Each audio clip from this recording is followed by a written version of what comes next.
All right. Who's ready for some football, everybody? Check, check, check. 1, 1, 2, 2, 2. Check, check. Do we have you?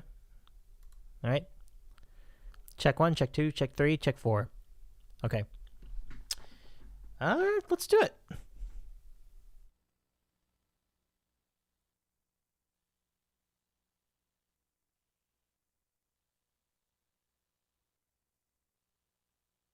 Doc Rivers continues to time and time again not get it when it comes to getting. Oh!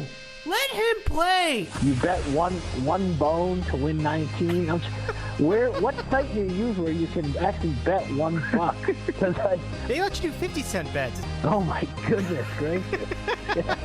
Yeah, literally, like he dropped Superman down like the drain, comes out, like, God damn it, Superman. I don't know, honey. I don't know where he got that from. From Los Angeles, this is Dave in the City. Part of the DITCOW Sports Network. Now, here's Dave Medina. Good evening, sports fans, and a pleasure to have you here for the big football show. Welcome back, everybody. We missed you. Here from the Dave in the City studios at the home of champions Southern California. We're glad to revisit you. We're very glad to talk about all the games. We're glad to have John back on the program with us. We're glad to have Andy back on the program with us.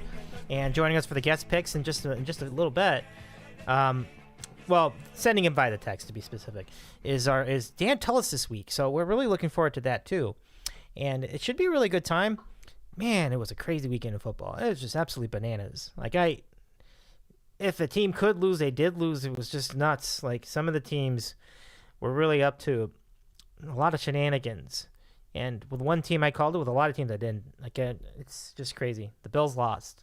The Cowboys lost. That's the one I called. I was calling for weeks. But you also had, I think I'm missing one. I think, who else lost? Somebody else lost, but we'll get to that later. But yeah. So John, I believe Andy will be with us on air as well. But it's been a good time. Hope you did all right during the break. We've got a lot of football. I mean, we're getting down to the end of it, where they released their first football rankings and so on. So let's not waste any more time. We've got a lot to cover.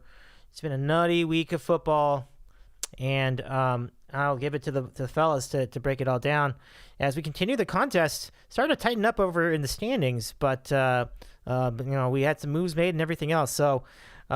A lot of drama in college, a lot of drama with Rodgers too in the Packers. It's been crazy. A lot of drama with other organizations, but the action continues to carry on, everybody. So carry on. Let's hit it. Football picks week 11, and as far as the contest goes, we've kept it pretty competitive, at least among the regulars. Let's take a look what happened last week. In a minute. And last week what we had was another solid week for John in Connecticut. Check it out, 3-1 on this for last week's action. Really good. And Dave, who is me, went 2-2, and Andy was right to correct my San Diego State pick. I had San Diego State getting.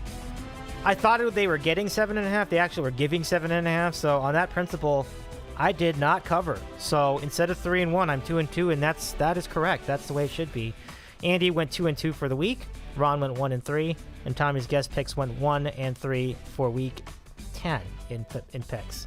So these standings after 10 weeks, John is still sitting very nicely at the top at 23-15, and I am 20-18 for second place. Ron is in third at 19-18-1. And Andy is in last place at 17-21. But for what it's worth, only 4 games under 500. Guest picks this year not doing well. 14-22-2. But hopefully Dan Tullis picks can turn that around, and we'll give it a go. So that's the way we have it right now. Just so much going on. I mean, the Steelers were lucky to survive. Did you know, folks, that only 4 favorites out of 14 games? 14 games covered last week. That's just wild. And so hopefully you didn't have too many favorites in your picks. But let's say hello to John in Connecticut first, and good to see you back. A lot of drama in the Packers right now. I mean, the whole scenario with Aaron Rodgers is just, I don't even know what to say, John. But I'll give it to you first. How are you doing tonight? Doing well, Dave. Good to see everyone. Hope everyone's doing well. Yeah, Great to be back on the show. Yeah, lots has transpired since we've had our last show with the Packers anyway. Yeah. Aaron Rodgers has turned out to be kind of a quack with things, but hey, you know what? He's a great football player, so who cares? We're going to keep rooting for him as long as he plays for the Packers. So good to be back, and lots to discuss tonight. So good to see you and Andy. Likewise, man. And look, I think your point is completely fair. Like, he's a nut. That's it. I don't think there's anything more I can derive from that than that. And he's still a great football. He's still a great football player. And he got COVID, and he seems to be getting better to the point where he can even play this weekend. So that's big news for the Packer fans. It's going to probably end up being a Sergio Dip scenario as we bring in Andy in Seattle to the program. Andy, welcome back. How's it going tonight? Ooh, yeah. I mean, Sergio Dip. I mean, Aaron Rodgers washes out what Alec Baldwin did, who washed out what John Gruden did, who washed out what Urban Meyer did. And, yeah, I mean, come hell or high water, Rodgers is playing on Sunday. They're not having Jim Nantz and Romo do Jordan Love and Geno, and Wilson's playing too, pins and needles in his fingers.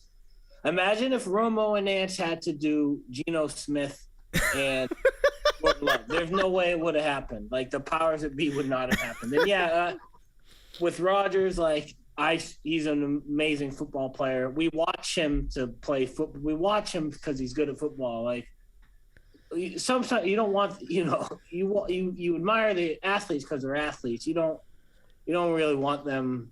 You really want to know, like, if you heard what the golfers actually feel about things, like, you probably wouldn't like the PGA Tour, but we love the PGA Tour because these guys are great at golf. We don't like the PGA Tour because, what their issues are between, like, voting blue or red. So yeah, less is more sometimes, with athletes.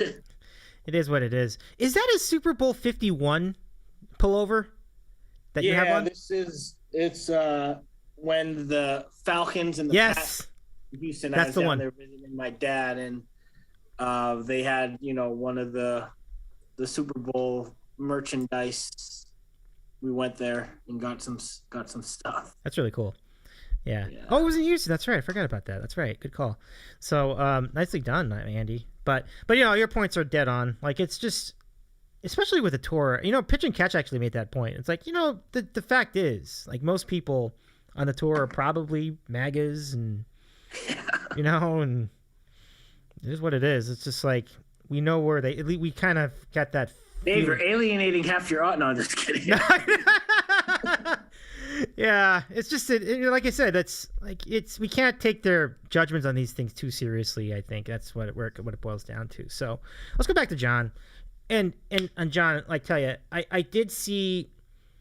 I saw some of this coming with the NFL. I didn't see most of it. I mean, the Steeler game, I think everybody saw that. Like they always find ways to keep other teams in the game, so that's not a big deal. The Cowboys I kind of saw too, because I was like, they're gonna have a bad game one of these weeks, and they did. The Bills, though, dude, 6 points? I mean, what? And the Bengals getting blown out at home like that? It's like, what is going on with some of these teams? So, John, if you're with us, let's get your recap of last week's action. So this is our official NFL recap. Is that where we're at right now? Yeah. Okay. I guess we'll start with, selfishly, we'll start with Green Bay and Kansas City. I mean... The Packers really should have won the game if they had competent special teams. I mean, you had Crosby missing 2 field goals. I have no idea why Amari Rodgers is still returning punts. Like, every punt he goes to return is about a muff. Or like you hold your breath every time he's back there. And if you look at the stats, like, Jordan Love outplayed Patrick Mahomes. Like, it's crazy to say, but he really did. He had the one bad interception, but Packers moved the ball okay. And the Chiefs they're just completely broken still. I mean, if Rodgers was in there, I had full confidence in saying the Packers win that game like 31-14. And they still, like I said, they still could have won with Love, even if they had competent special teams. So, it is what it is. I'm glad that was an AFC game, and hopefully Rodgers is back this weekend, and we'll go from there. But my main takeaway from that game is, one, the Chiefs are just still a complete mess. And I don't think you can take too much out of that from about Jordan Love because, they were sending all sorts of blitzes at him, and it was just a tough environment. I think he handled himself okay. So I'm not going to, you can't make a read on his career after one game. But I do think he needs a little more time behind Rodgers if he's going to be the quarterback in the future, per se.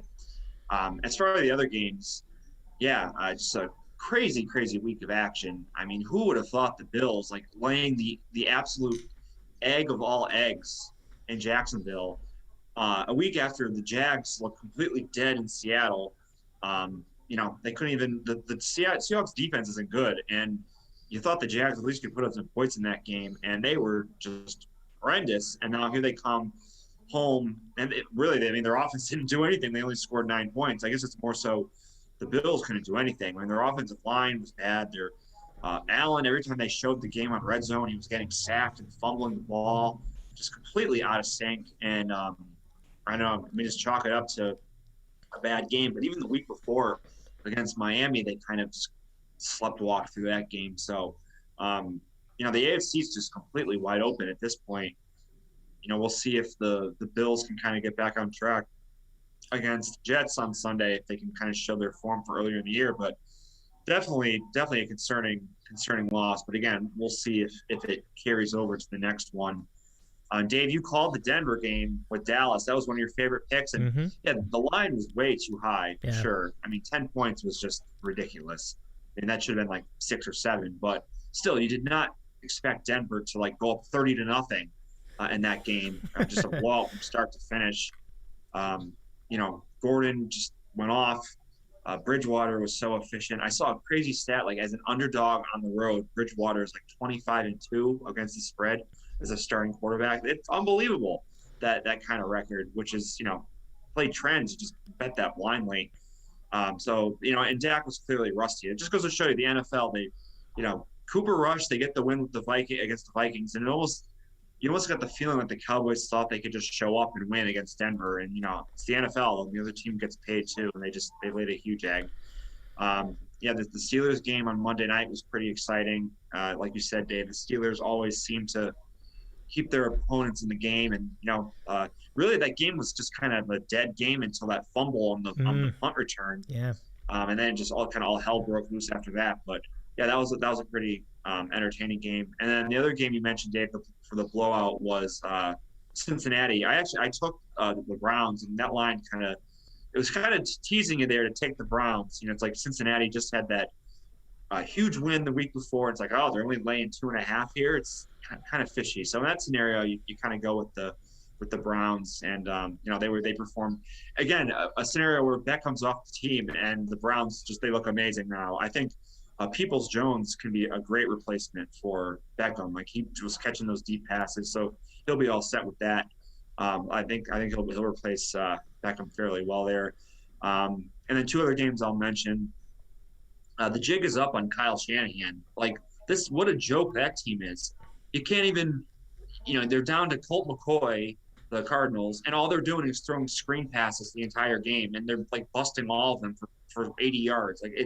I don't understand it. So that team is just, I think they've lost 8 home games in a row or something like that. It's just not good for the 49ers. So, I mean, he clearly built up goodwill going to that Super Bowl, but since then, just not a good job by the 49ers, and, be biased against betting them going forward, because that cost me some money on Sunday, that game. And then, the Falcons, nice win for them in New Orleans. That line was probably too high. It probably should not have been 7 with that combination of Hill and Simeon starting. But still, great job by Atlanta getting the win. And, the answer to the question in the NFC, who is the 7th seed in the NFC playoffs right now? Well, no other than the Atlanta Falcons. So chew on that as we head into this Sunday. Look at that. I have to make your correction. I keep doing this. The Minnesota score is incorrect. Baltimore won by a field goal in that game. If you see it there, I'll correct that momentarily. But by the way, that game, Baltimore looked dead. But somehow I felt around halftime I thought they could come back because they was 17-3, I think. That's what they've done all year, though. Yeah. Tim. The Ravens, every game they get behind 2 touchdowns, and then it's just Jackson running around the entire game, getting them back to win by 3, basically. Yeah. Yeah, that's a good point. So I was kind of like, this time I was kind of anticipating it. So I got lucky because I had like a parlay that had them as their money line as part of the parlay, and like it hit because of that. So I'm really grateful. So Andy, anything else you want to add as far as last week's action? Oh yeah, John did a great job. I'll piggyback on that Vikings-Ravens game. I was screaming on Twitter. I had Baltimore in a money line parlay with the Pats and the Dolphins of all teams. When the Ravens were down 17-3, I was, telling Baltimore, wakey, wakey, wake up. And they did wake up. I got greedy because I also had Baltimore -6. And then, end of regulation, they couldn't stop Kirk Cousins on 4th and 9 with, it was about like a minute and a half left because Minnesota tied it. And Baltimore had a chance to get in field goal range at end of regulation. And then I think Lamar took a uncharacteristic sack. And so they go into overtime. And then Baltimore couldn't do anything with the ball.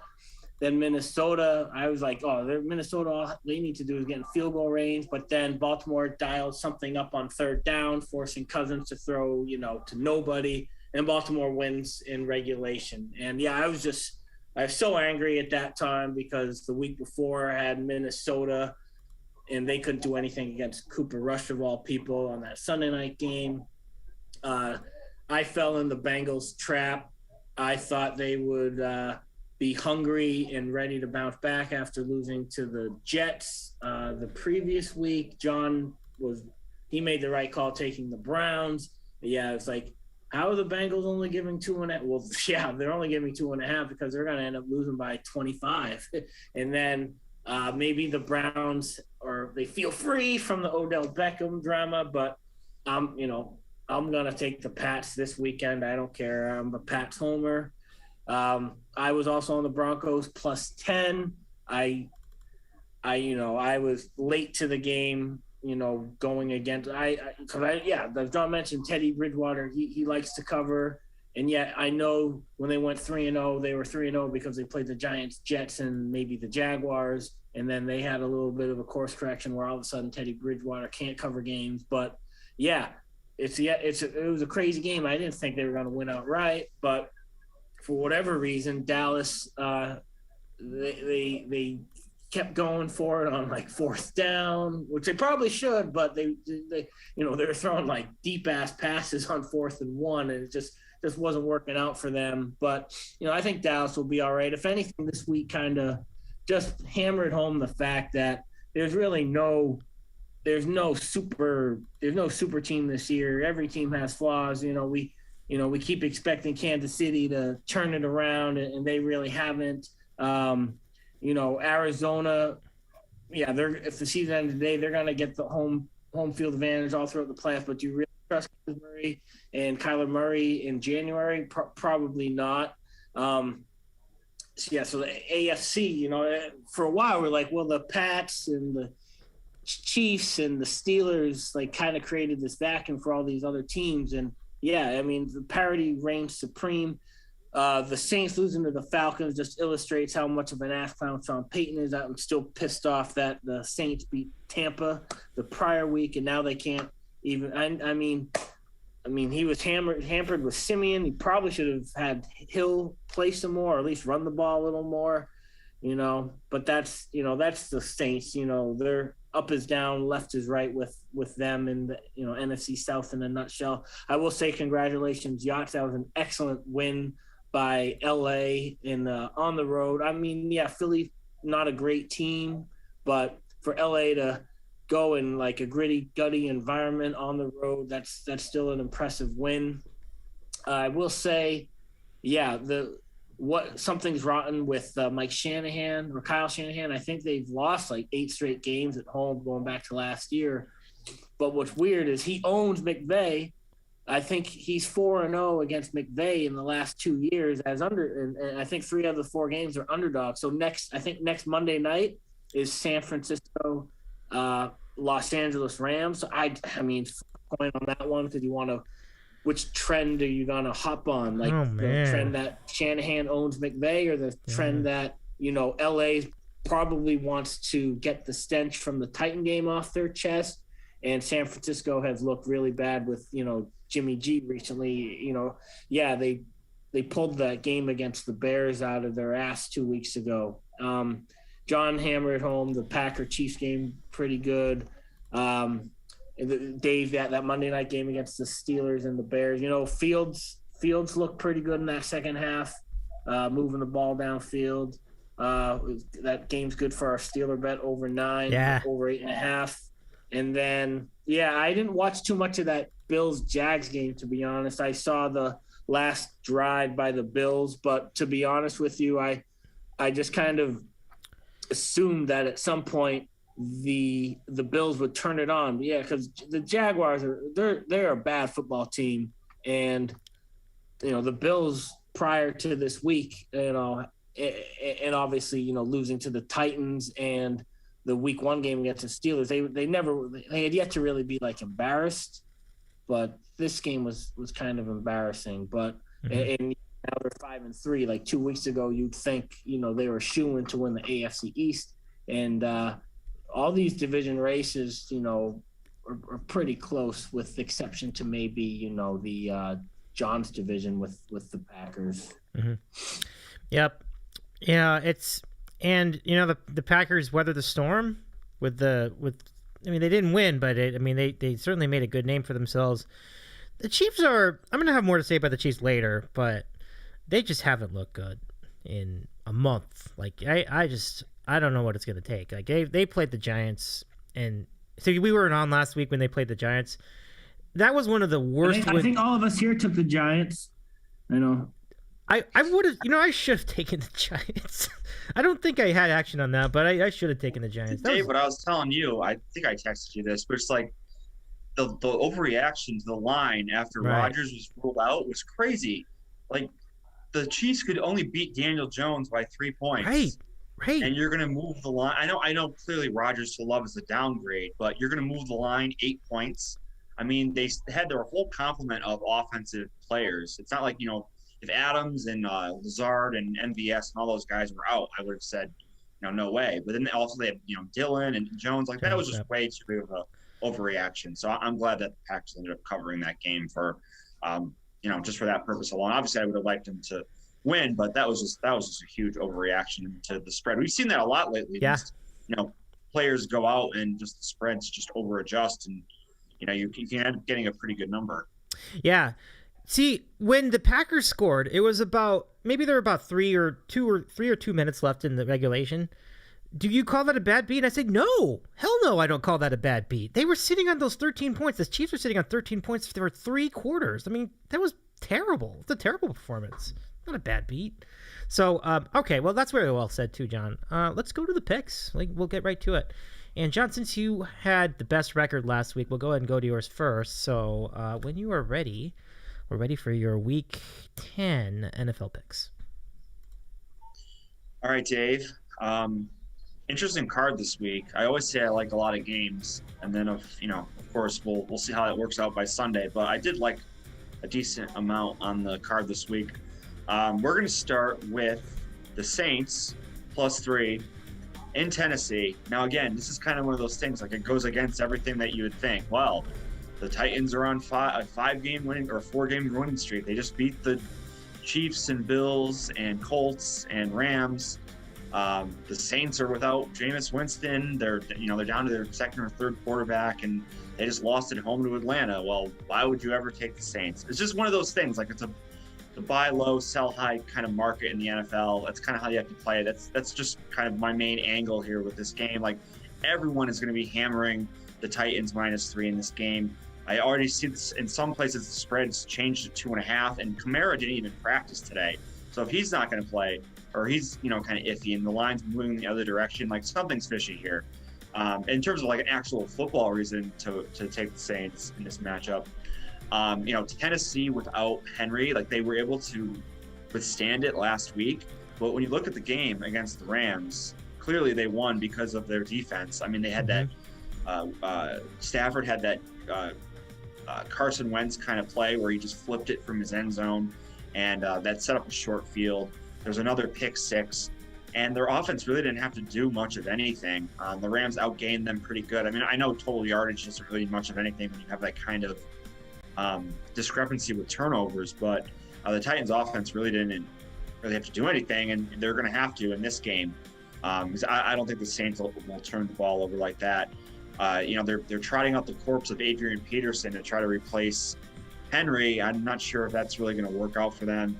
The Saints secondary should be able to handle their own against Brown and Julio Jones. And, the Titans defense is still pretty bad. So I just think this is a great buy low spot on the Saints. Getting a field goal. Sean Payton, for all of his ass clownery, is usually very good as a coach, as an underdog. So we'll take the Saints +3, and they might even get this win outright. It's just one of those weeks, those games where after the Sunday, people might be like, "Oh man, like this unexpected result." But I think the Saints will win this game. So that's pick number 1. Pick number 2, we're just going to continue the fate of the Chiefs until they prove something. So we're going to take Vegas. It's +2.5. I wish we would have gotten the 3, but it is what it is. I think they'll win this game outright. They kind of had a dud of a game at the Giants on Sunday, but if you look at the box score, they were 1 of 6 in the red zone. They easily could have won that game. So I just think coming back home, Vegas has turned out to be a really good home field advantage for them. And the Chiefs' offense is just completely broken. And until they show you otherwise, you're just going to keep fading them. And they're treated in the market as if they're this team from the last few years. And we're just not gonna buy it until they show you that they're that team again. So we'll go Raiders +2.5, Saints +3. 2 short underdogs are your picks for NFL Week 10. Thank you for the picks, John. I love both of those. Those are great. I mean, I came close to using the Saint pick as one of my picks, but I did not. But I do endorse it, so that's a really good call. I'm going to give you a little fun. Yeah, so as far as the Titans winning, as you mentioned, 14 of those points were on pick sixes. And I think if you take that away, they actually lose the game, as far as I know. If we take a look at the score, I'll just quickly show this to you. Yeah, the final score is 20. So if they would have won 16-14 theoretically if you took those 2 out. So the offense really didn't do a lot. So John was totally right about it. So now we'll go to my picks, and here they are. Let's do it. Okay, so my picks for week number 10. Let's go. Do this one. There we go. Okay, so as I mentioned, I think I didn't take one of John's picks. However, I did take the other one. So we're going to start with a checker on a checker, and it is Raiders getting 2.5 versus the Chiefs. And it's as simple as it. I'm done with the Chiefs. I'm done with the Chiefs. I've had enough of them. They cannot score. It's just crazy that you can't score on the Giants. And, I mean, the Packers is fine. That's fine. But between the two of those games, I mean, the fact that you can only put up, like I don't know, like 13 points in one game, and I think it was maybe 17 or 20 in the other one. I mean, this is not the Chiefs offense we remember. Something's clearly wrong with Patrick Mahomes. Something's clearly wrong with that offense. They can't run the ball. You're not seeing Tyreek going off for 200 yards and getting 1,000 fantasy points. This team's just not that good. I think we just need to come to that realization that they just aren't that good at all. They may not even be good at this point. Their defense stinks. So I think that the Raiders coming off a loss, it feels like great value. I'm going to go Raiders. We'll take a chance on it. Good divisional game. They're pesky against the Chiefs anyway. So Raiders +2.5, game 1. Game 2, Andy is scaring me from this pick, but I'm going to stay with it. I go Rams -4 against the 49ers. And I mean, the trend of Shanahan versus McVay is a good trend, Andy. I agree with it. The principle is great. But the Niners are particularly bad this year. I just can't see it. The Rams, really just had some bad luck. They played a terrible game against the Titans. I do think they're going to come around and improve upon that. They should be better this week. If the Niners play better than the Rams somehow, then I'll tip the cap. But I just don't think the numbers are on their side here. I just think that the Rams are a better team. So I'm going to give the points. Rams -4 to go with Raiders +2.5. Week 10. All right. So, Andy, I'm ready to give it to you next. I'm just really curious how you would tackle that game. But before we do that, let's get your NFL picks for Week 10. Yeah, thanks. I'm not going to do checker on a checker on John's pick with the Saints, but I'm going to take him in real life because, yeah, like, as John mentioned, like, yeah, Peyton's an ass clown, but you can see this week when he'll be going to the lab and trying to, like, find some crazy plays and use his brain and, you know, his offensive wizardry to get something fresh for the Titans. And as we've mentioned, like, we thought the letdown game was going to be against the Colts, and Carson Wentz's buffoonery bailed out the Titans. And then that game on Sunday night, I think they only averaged like 3.5 yards a game or whatever. And that game was basically lost by LA, as John mentioned, like in a span of like 90 seconds. Like the two interceptions by Stafford just flipped that switch on a dime. But yeah, that's going to be a fun game to watch on Sunday. But for pick purposes, game number one, we're going to take a risk here because there's a lot of, the Patriots have 2 of their running backs in concussion protocol. Chubb's status for the Browns is in question, but that'll just make it more fun. Give me the Pats -2 hosting the Browns. You know, New England's starting to, you know, get a little mojo here. Had a good win against the Chargers last week or 2 weeks ago. Embarrassed Sam Darnold 3 days ago. And now they find themselves, you know, 5-4. They benefited from an easy schedule. They benefited from playing the Jets twice already. But you can only beat who you play.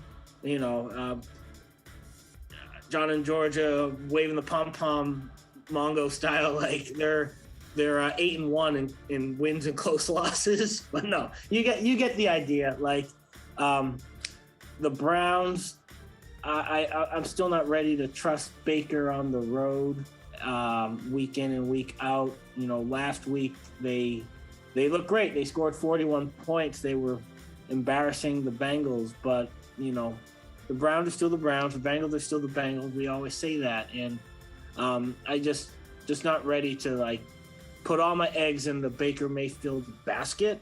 And with the Pats, you know, I'm waving the pom-poms. Last year was kind of the stale year with Cam Newton. This year, you know, Mac Jones, he's got his training wheels on, but it feels like every week they start to gain some more trust in him, kind of letting him throw the ball a little more downfield. Nothing just like besides the dink and the dunks and the slant. They're getting Hunter Henry involved, the tight end, the other tight ends getting involved. Their defense is always like, you know, pretty good, you know, Judon. So yeah, I think the Pats are gonna win this game, and you're only given 2. Give me the Pats for game number 1. Game number 2, it's a strange week this year or this week. There's not like a ton of like large spreads. It's not that I would take those anyway, but I will take. Just looking at it right now, I am going to take the Denver Broncos, giving 2.5 against the Eagles. Why? Jerry Jeudy's back. The Eagles, players aside, you know, Vic Fangio versus, you know, Nick Sirianni, whatever his name is, shoe versus ant. And I know the Broncos, you know, if you can close your eyes, like Broncos they always seem like at the first half, it's 6-3. And then like you fast forward in the fourth quarter, it's like 17-10 Broncos versus whoever. It's just like clockwork. They always just seem to be like a low scoring affair. But again, if you're only giving 2.5, then a low scoring affair isn't going to really kill you in the long run. And, you know, Bridgewater, he's got his limitations, but he's a covering machine, primarily as an underdog. But, you know, what, I got to take Jalen Hurts on the road? I don't think so. So we were actually texting with Yachts on Sunday night, and everyone in the AFC West has like 5 wins. So, you know, it's kind of a cluster. And we're approaching the halfway point of the year. All these teams, you know, in the hunt. That's all we really care about. And for whatever reason, the Denver Broncos are still in the hunt. And if they want to remain in the hunt, you got to beat the Philadelphia Eagles at home by 2.5. So, yeah, I just think they're going to do just enough to beat the Eagles. Eagles are, not a team I would personally like to take on the road. So, 2 short mini spreads this week: Denver -2.5 and New England -2 in the NFL. Love it, Andy. Thanks very much, and good luck, of course. Yacht texted me the same thing, actually. He sent that text to me as well about the 5 5 teams have 5 wins or something like that? Teams in the NFC, AFC West all have 5 wins. Wow. Incredible. It is that kind of year, though. So let's continue with picks, and we'll move up next to, I think it's Ron's picks. Yeah, let's go with it. All right, so Ron in New Jersey's picks. They are as follows. Let's see. All right, Ron has these for us, and he's going to go with a head-to-head. Yeah. So he's going to take on John's picks of the Saints +3. He's going to go with Titans giving the 3 against the Saints in Nashville for pick number 1. For pick 2, for game number 2, I should say, he's going to go checker on a checker with me, and he's going to go with the Rams giving 4 at the Niners. And so, Andy, you're right about that trend, but we're curious. I think it'll be interesting to see whether that holds up. Gosh, you would think the Rams would take that. Man, you would just think. It's tough for me to figure out how they would lose that in this particular context of 2021. But so Ron's going to ride it too. So once again for Ron, it's Titans -3 to go with Rams -4 for Week 10 in the NFL. Pretty good. And now for the guest picks coming your way from Dan Tullis, who's pretty good at this stuff, I must say. And Mr. Tullis has been telling me that he's been riding a lot of value this year, going with a lot of underdogs. However, the week did not line up for that on his card, so his card's going to be different than his normal card, which means favorites. So here is his first pick from the NFL slate for Week 10. Mr. Tullis, Dan Tullis says Colts giving at 10 against the Jaguars, and he writes, if you look at Indy, they've blown leads of 22 to Baltimore and 14 to Tennessee, but otherwise look like they are going in the right direction. Jacksonville has played tougher, but this feels like a 34-17 game.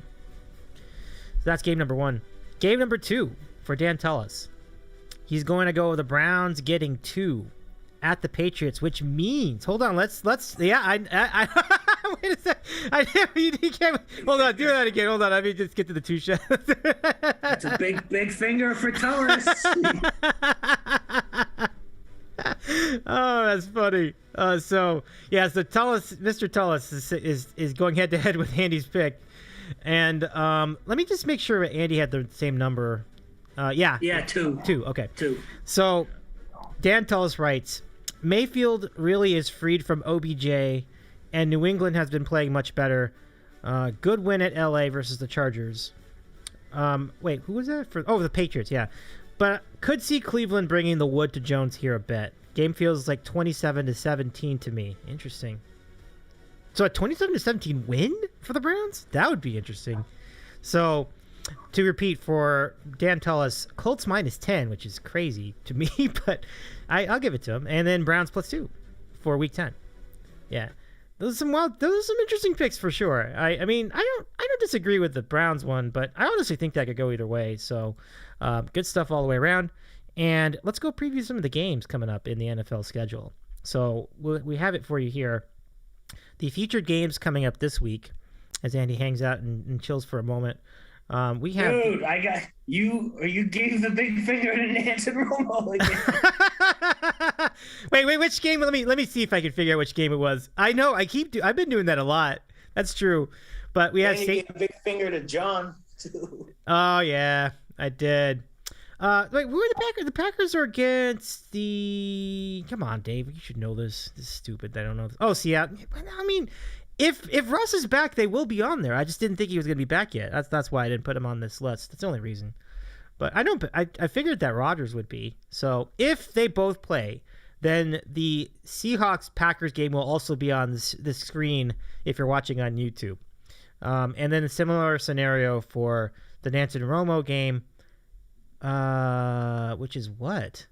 What is the Nance and Romo? That's one of the NFC games CBS cherry picked. Oh, so they were going to do that game. No wonder. Okay. So that, yeah.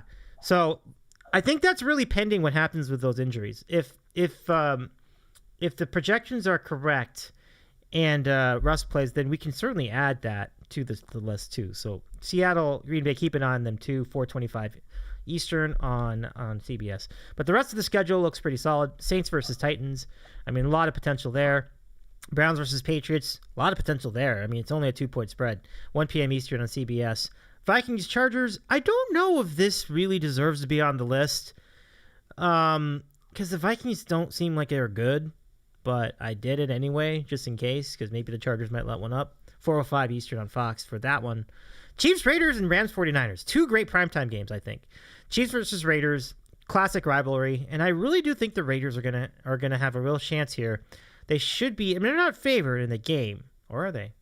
I don't think they are. No. But either way, I mean, that's just the team I trust more right now, even coming off a loss to the Giants. Rams 49ers, same scenario, but this time I'm going with the Rams. Even though the Niners have the trend, I think that'll be interesting. But I do like both of those matchups. I think they both could be potentially close games in the NFL in Week 10 for prime time. So let's go to our panel. And, John, if we can go back to you for a second, I want to get your thoughts on this week's action. Yeah, looks like an interesting week on paper. Kind of already talked about the Titans, Saints, and Chiefs Raiders are my picks. So I guess we'll touch on some of the other games here. Yeah, I had no idea about the Browns Patriots. I'll leave that one to the experts. I mean, that could go either way. Yeah. Patriots have been playing much better. Really, all year they've been playing fairly well. I mean, they easily could have won those games against the Bucs and the Cowboys at home. So, could add a couple more wins onto their total. So, Mac Jones, I think everyone would agree, like of all the rookie quarterbacks, he's probably performed the best so far this year. He's really managed the offense well, and really the Patriots defense has stepped up. That was Sam Darnold. I mean, it turns out he was hurt, but that was just really ugly on Sunday. Again, it's another thing where like he's ruled out for 6 weeks, and then the spread just went up a couple points against Arizona.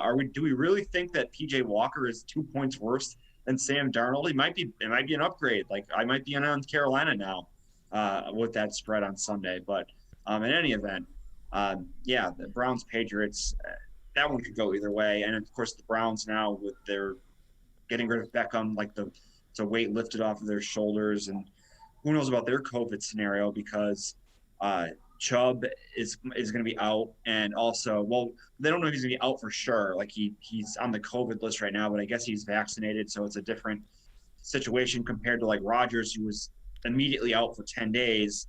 Those guys, if they test negative a couple times or something like that, can play. So we'll find out about them. But it's a huge hit to their rushing attack. But then again, we saw that Thursday night game where this guy, Dearness Johnson, came in and looked like, second coming of Jim Brown.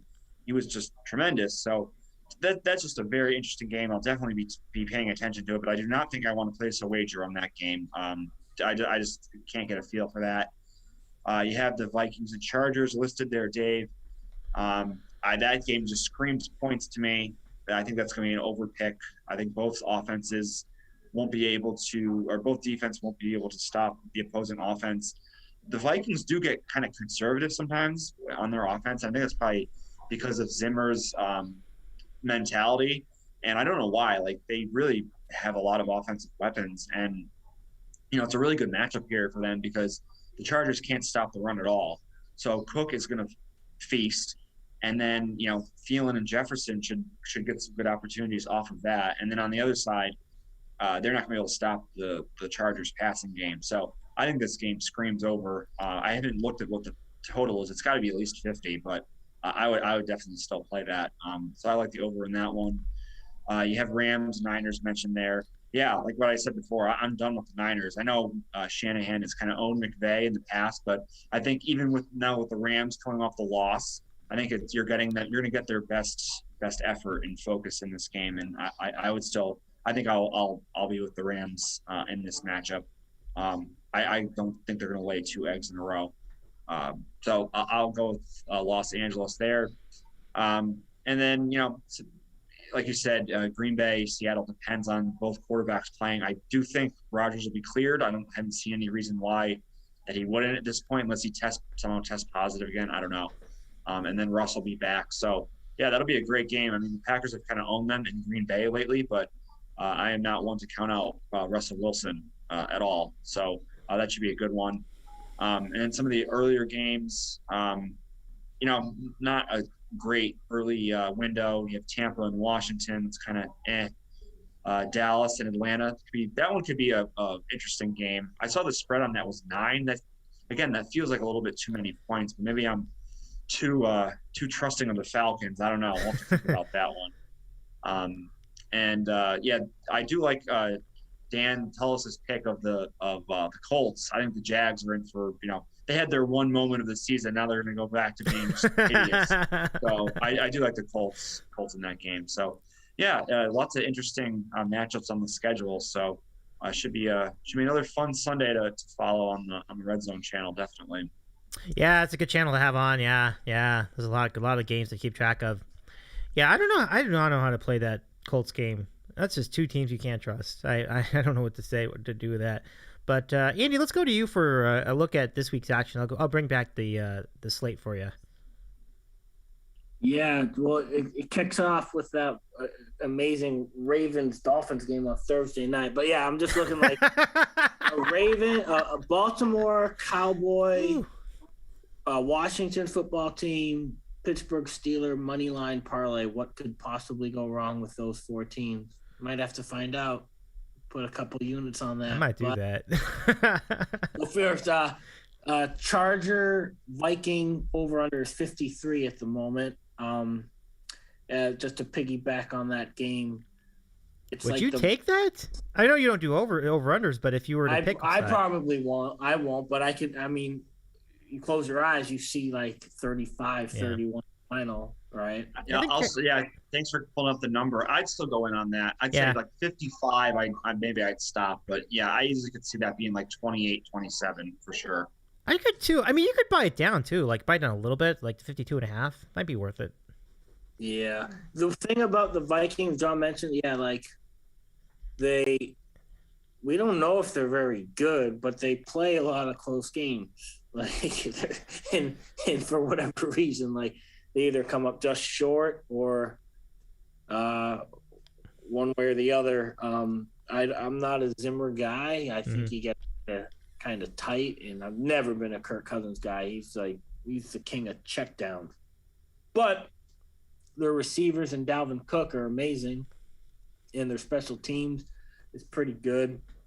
It's going to be an entertaining game, though.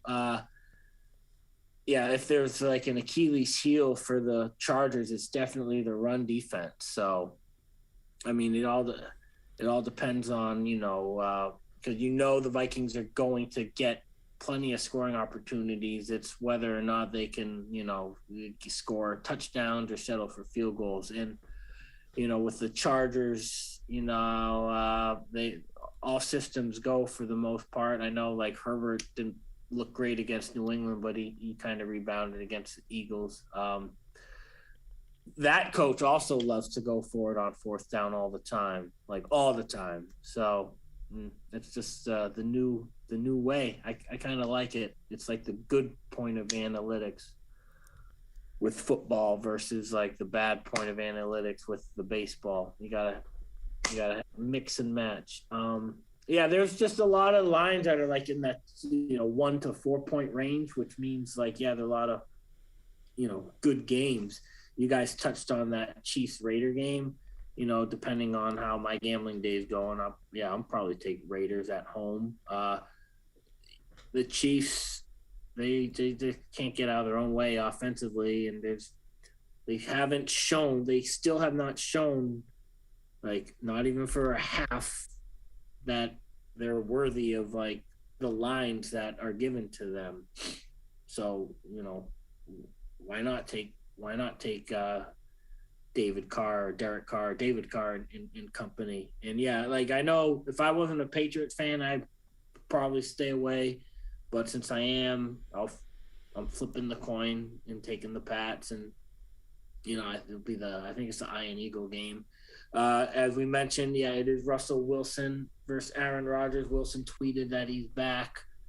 That game to me is almost like what the Browns Patriots game would be to everyone. So I don't know how to handicap that game. I'll probably take Green Bay if it's Rodgers, just because we know the Seahawks defense is kind of trash, and their offense can look like they've never played football before on one series, and then the next series it looks like Russell Wilson and Tyler Lockett and DK Metcalf have been playing football for hundreds of years. Yeah. They're just, that offense is just so wishy-washy sometimes.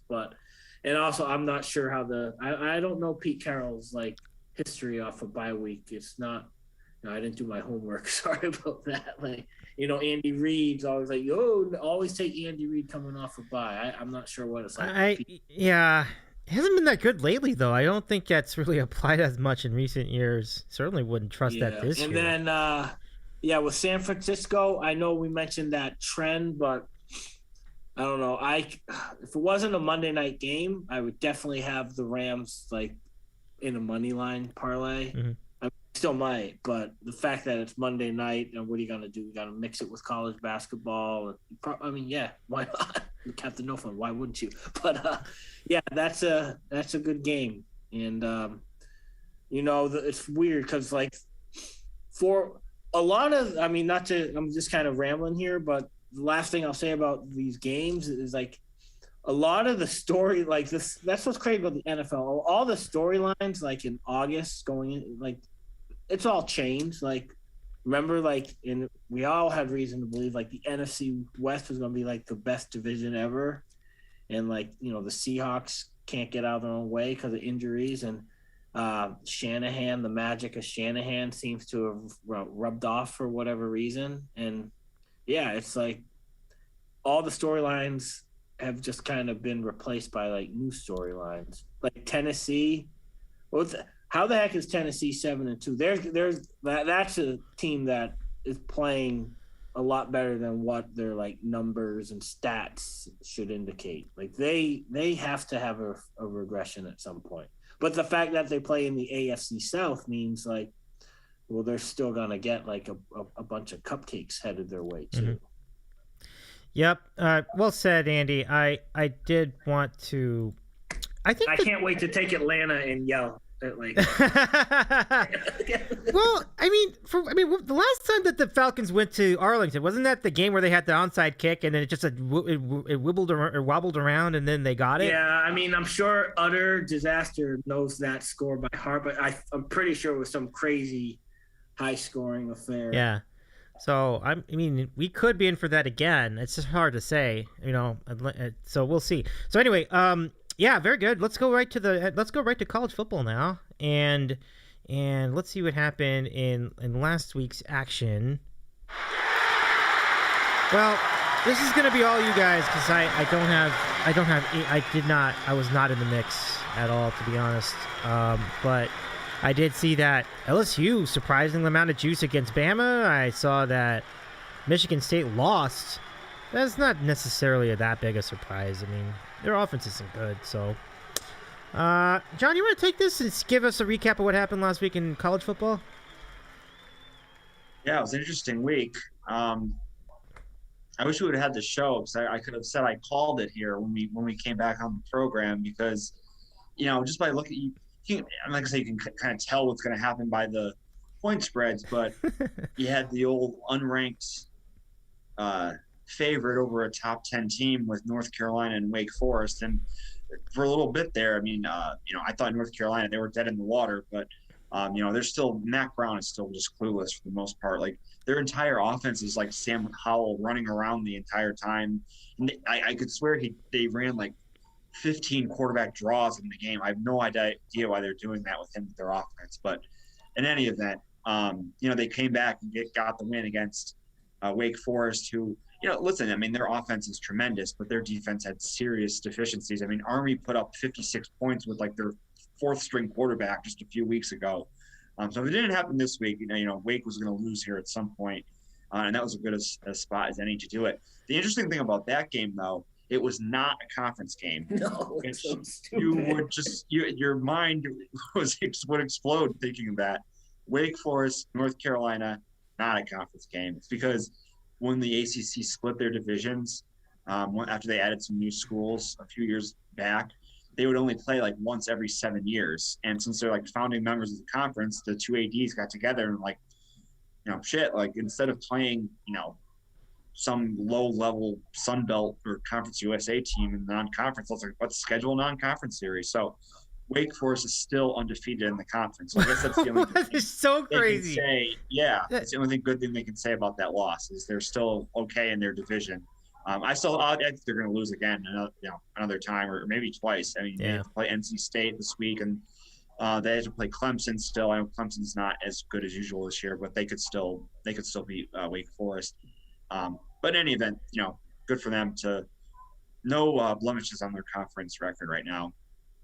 And then the other game, could say we called it about, was Michigan State and Purdue.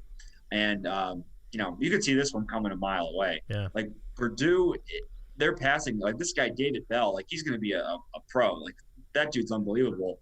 And the Purdue passing attack had clear advantages against Michigan State.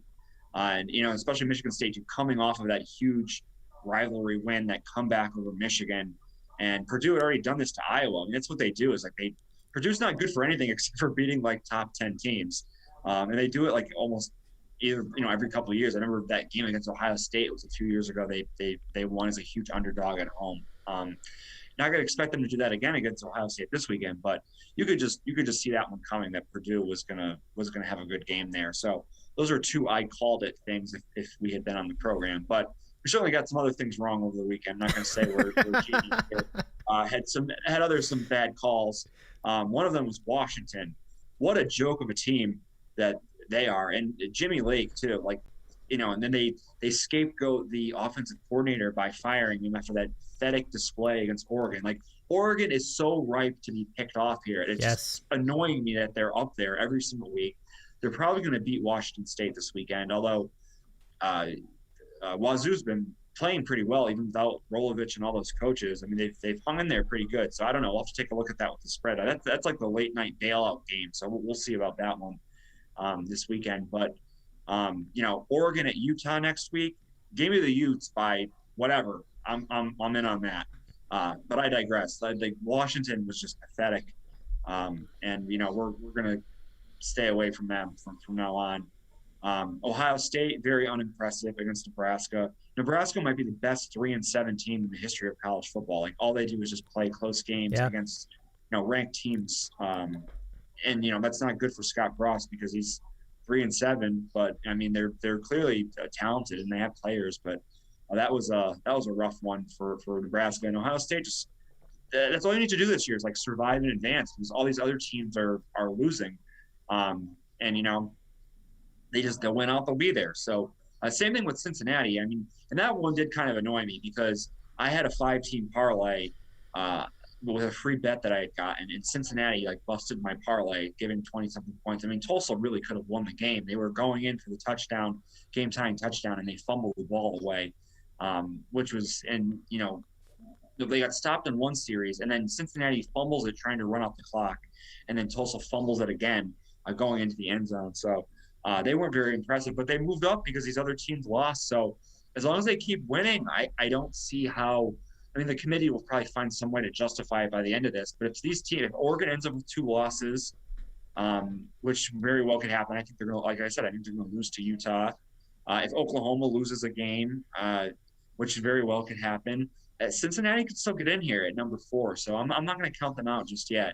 I don't think they'll take Alabama if they lost to Georgia. But again, I mean, maybe that's kind of the where I'm wrong with my hypothetical here, that the committee still might take Alabama with 2 losses, but I guess we'll see down the road. And Alabama could lose at Auburn. I mean, I was very surprised that they could not move the ball at all against LSU. And LSU, really could have won that game, which was pretty shocking. I mean, give credit to Coach O for still having those guys to play pretty hard, even when he knows he doesn't have a job at the end of the year. So very, very crazy weekend, and I would say the best is yet to come. These Saturdays have just been wild. So yeah, lots of good stuff to come here in the future. So we'll see how it all plays out with these rankings going forward.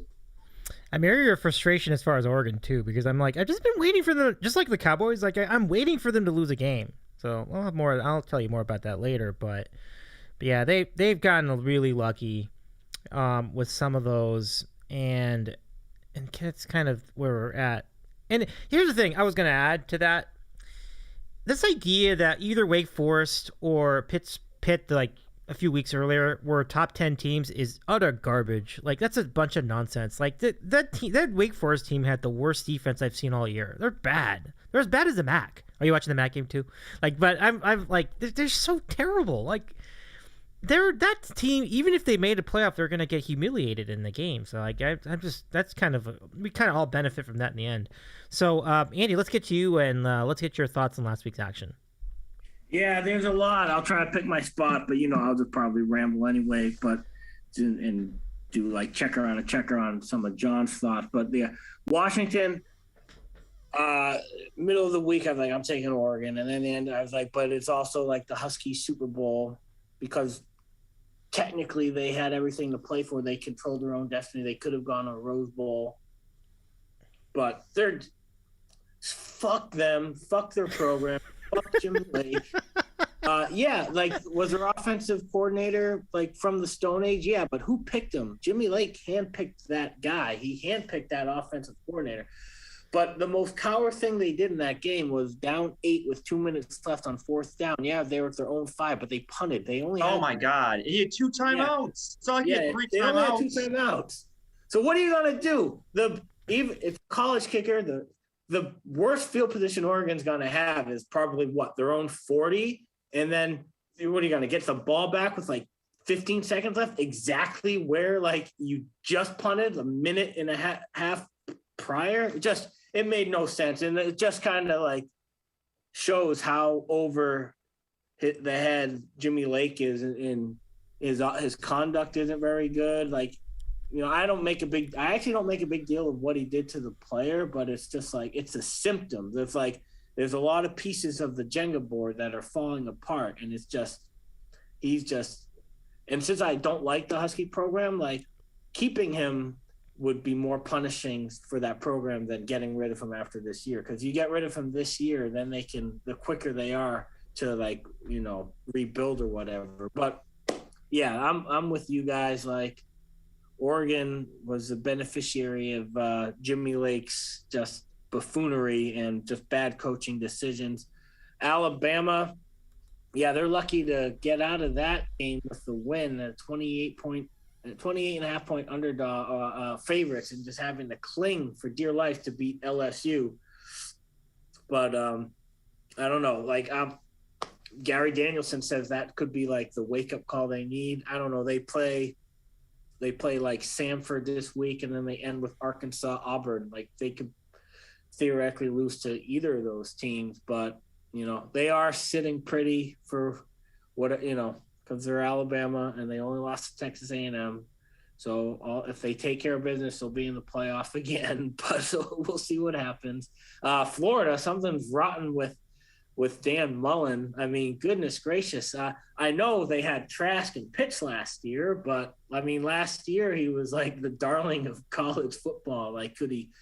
So I don't know. We'll probably find out like next year or whatever, like if he did something bad. Or I know that his scapegoat was their defensive coordinator, but I mean, I thought they were best buds too. Like, I don't know. We'll find out what happened with Florida, but that was like, they lost as 20-point. I think they were giving 20 or 21 to South Carolina. And John and agency mentioned at the beginning of the year, the South Carolina quarterback's like FCS walk-on or something. Like that quarterback should not be beating Florida in any shape, way, or form.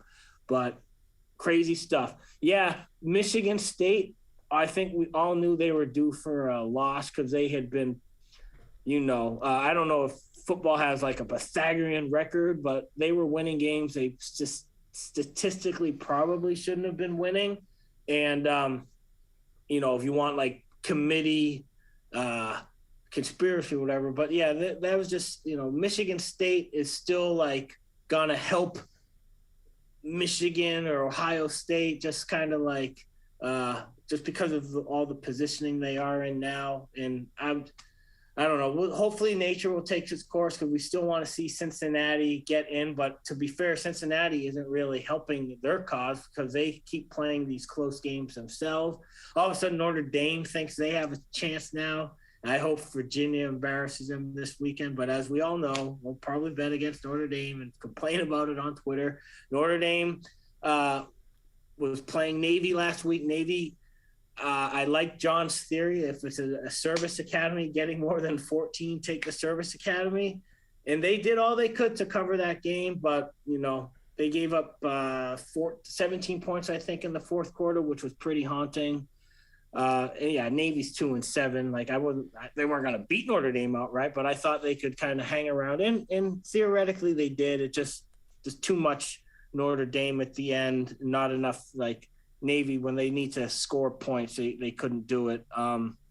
Just looking at some of the other stuff here. Yeah, you guys nailed it with Wake Forest. Like oddly enough, when their offense actually had to do something, that last drive of the game, they kind of looked pretty bad. It was just like a basketball score, 58-55 or whatever. Like Mac Brown was like, I feel like I'm in Texas, Mac Brown, but I'm also like the analyst Mac Brown that was like such a conservative dude. And he's like, I don't know what to do, but good job by them. That ACC conference is really bad this year. I know we were all watching a little bit of UTSA, UTEP. I thought UTEP would be primed for that game. Unfortunately, they weren't. And I mean, it's not like we don't like UTSA. Of course, this whole podcast loves UTSA. I just thought UTEP getting all those points was the right play. And I forget who said it, but someone was like, you see like Alabama, Georgia, the 1-4 playoff games, a lot of them are like blowouts. Like, why not have like, so you're telling me like Alabama blowing out like Michigan State? How is that any different than like Georgia this year getting to play UTSA? Like that'd be some freshness. Yeah, I don't think UTEP or UTSA would beat Georgia, but it'd just be like a breath of fresh air to see one time. Just because a established powerhouse gets blown out, you justify it because it's a established like blue blood. All I'm trying to say is UTSA deserves more respect as an undefeated team. Tennessee, Kentucky was a very entertaining game. I know we Ron and all of us like mock Tennessee. Their defense is still horrendous, but I don't think anyone thought the Virginia Tech transfer was going to be playing at the ability he's playing this year, and things are clicking for Tennessee. And all of a sudden people are like, maybe they can like, again, the narrative from the beginning of the year to now is totally different. Now it's like Georgia's actually going to have a true test on defense because they're playing a team that can actually pass the ball. And it's in the beginning of the year, it's like, well, we don't really know what Tennessee's going to be this year. So I don't know. It'll be interesting to see what they do against Georgia. And then I think the Steve Sarkisian continues to, the whole like thing with the monkey and the special teams coach and weird stuff's going on with Texas. But yeah, that was a game I was watching for some reason. And then the last game I'll talk about is, and kind of just lead to another thing I was talking to John about offline. Like, there's no injury report in college football, so like even someone like David Shaw was being like wicked coy with his quarterback last week, and you thought it was going to be Travis McKee, and then a minute before game time, it's like, no, the backup is playing, and also playing is this Air Force transfer.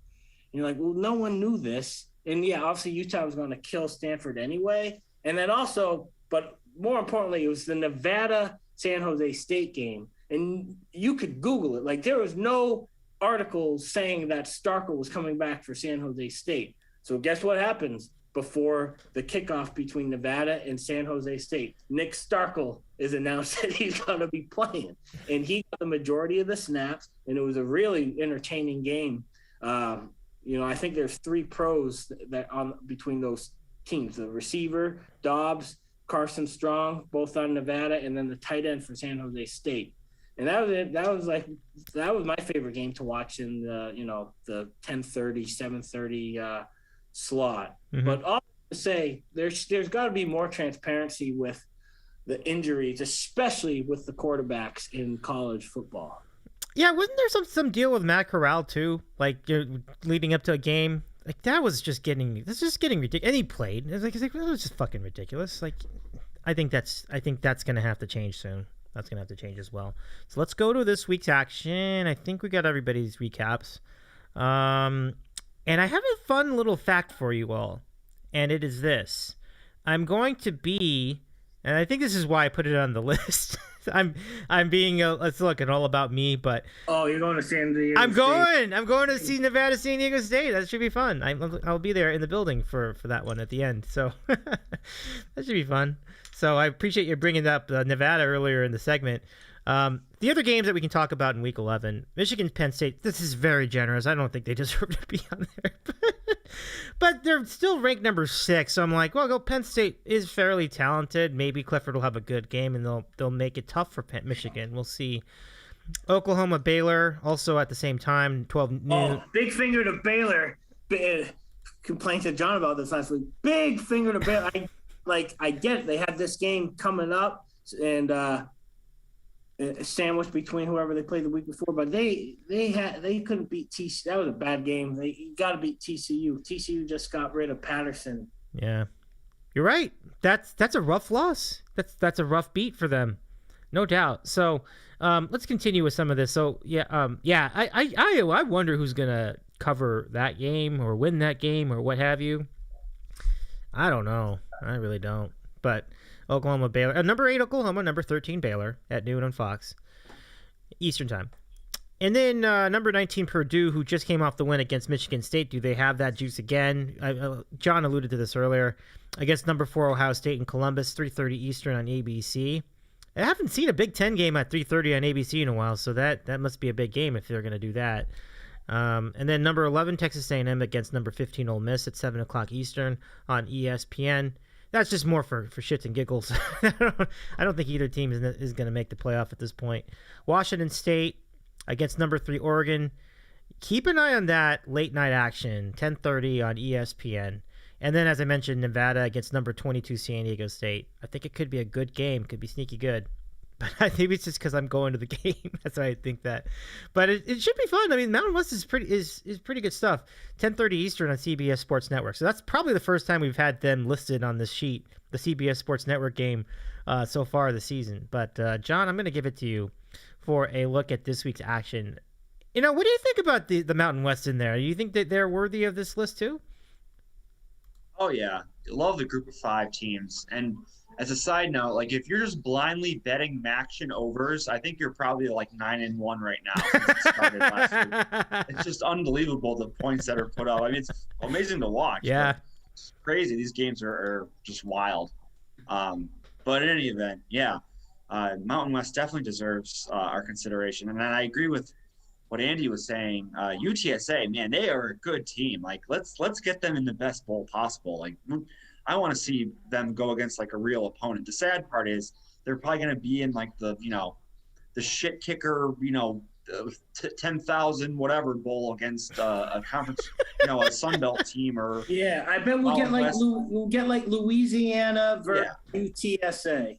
Right. Like I don't care about that game. Like we'll watch, but like let's see them play Michigan. I don't know. I just throwing them out there. Let's see them play Texas A&M or somebody like that. Like give me them against a legitimate opponent. Is it just no fun when they pair those group of 5 teams against one another in these bowl games? But in any event, they're really good. And that San Diego State Nevada game, it's a very contrasting styles. You have Nevada, who's Carson Strong, to Dubs, the great passing attack, and San Diego State, if they pass for 100 yards in the game, it's an accomplishment. I mean, great running game, great defense. So very, very different styles for each of those teams there. So that'll be a good one. I'll definitely be tuning into that. Dave, you say Michigan, Penn State is worthy of being on there. I mean, it's a pick-up game, and Michigan's ranked?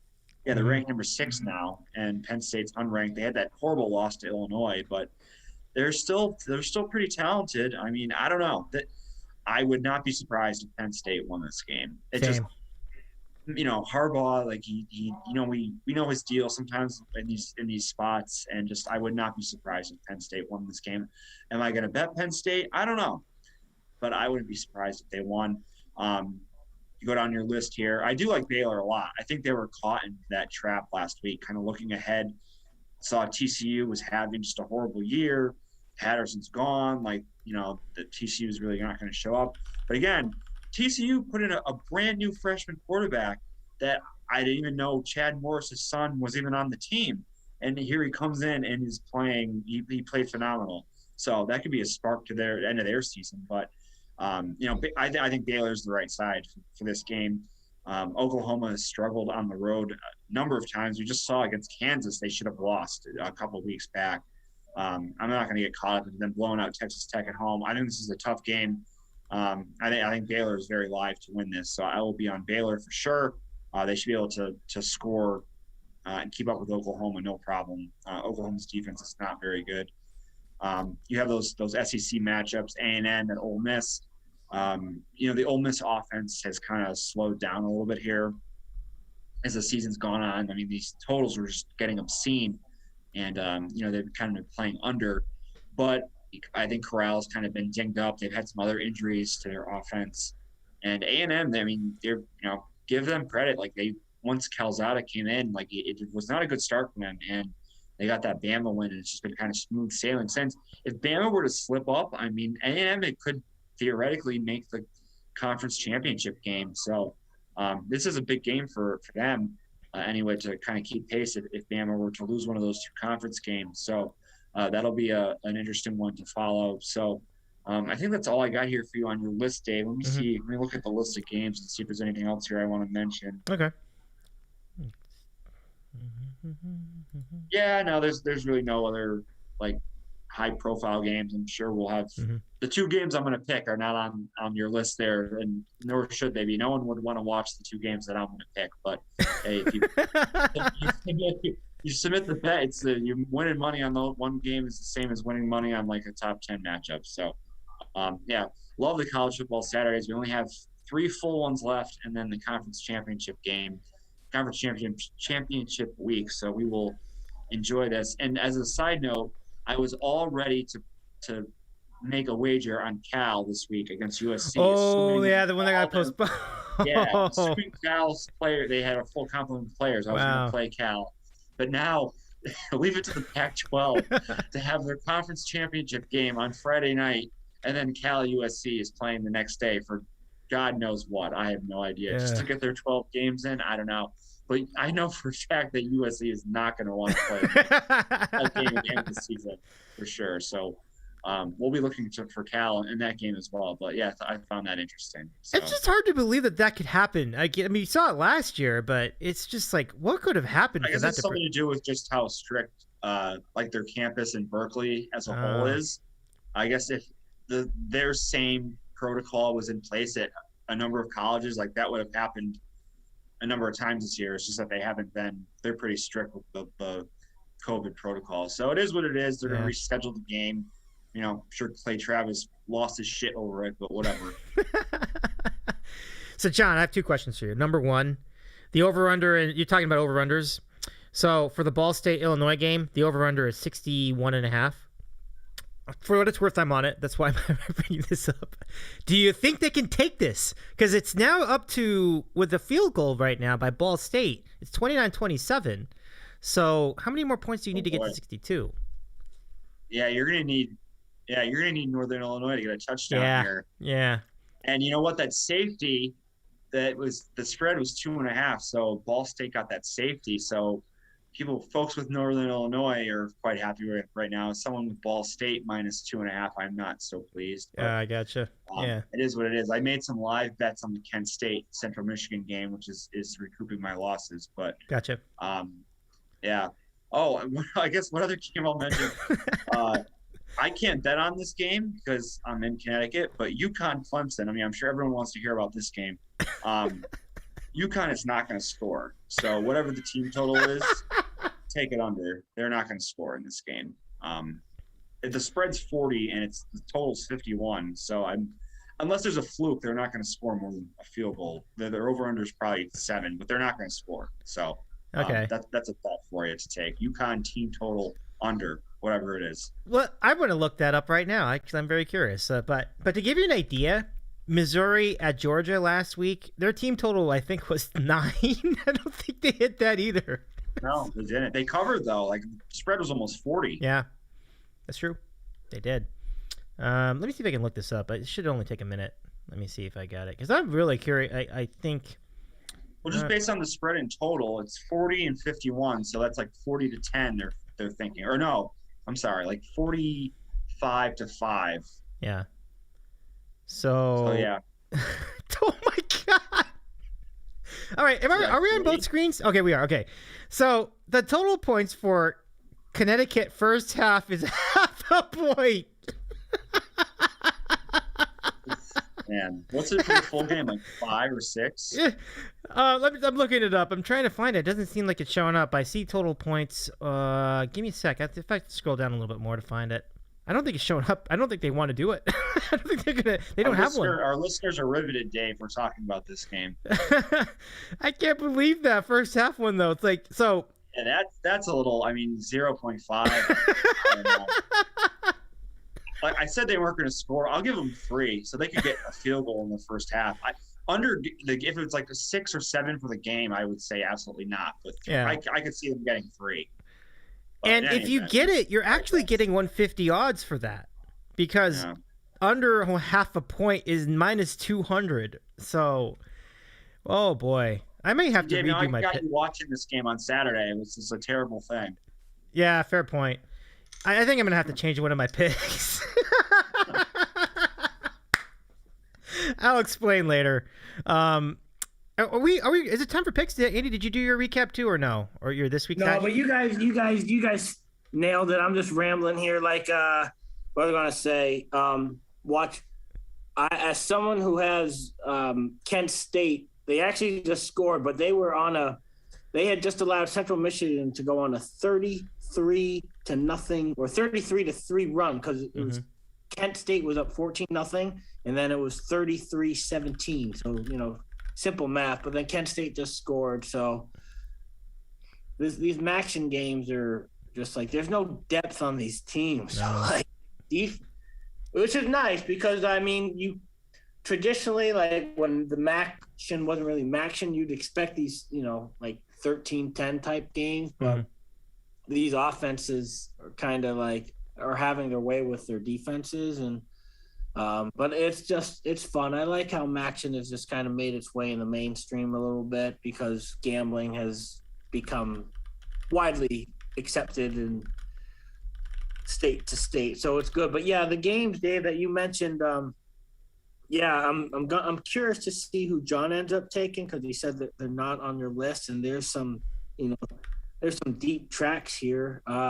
I know you didn't list Virginia Notre Dame, but I'm probably gonna.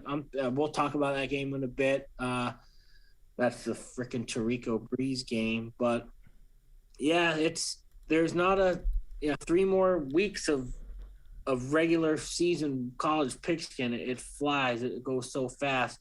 I don't think I'm gonna take it as a podcast pick, but I'll probably fade Wake Forest. I've been taking this NC State team a couple weeks in a row now, and I'll probably take them again. I don't really know much about NC State, but it'll be something to keep an eye on. Dave, you're gonna see the best punter in the country too. Oh, nice.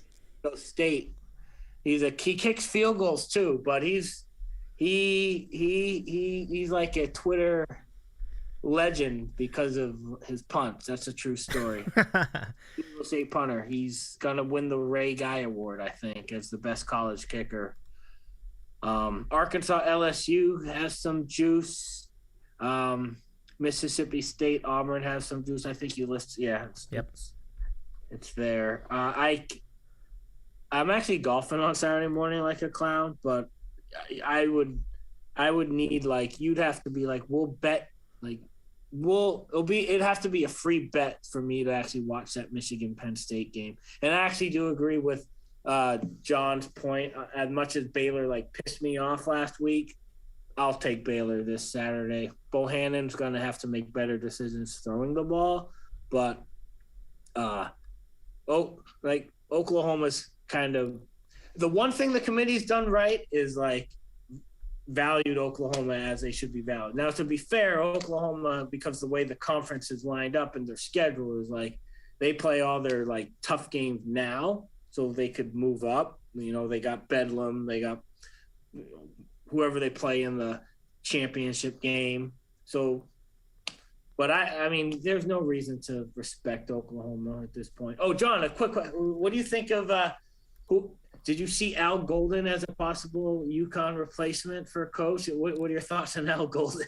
Oh, God. Might as well just bring back Bob Diaco for recycling coaches. Like, no. Give me someone like young, up and coming, and can run an exciting offense. That's who I want. I do not want these old defensive retreads. We've done that before. No. Is that what you've seen like on an article or something? Yeah. On Twitter. I've actually seen the old the Mississippi State coach, who he was the Mississippi State coach, Moorhead. He was actually an assistant at UConn years ago. I would be okay with him as like a retread hire, but no, Al Golden, count me out. You got to get someone. Well, and Dave, I'll be curious. Whoever gets USC. I was watching USC last week, and the stat it didn't surprise me, but it kind of surprised me. They only won Pac-12 championship since 2009.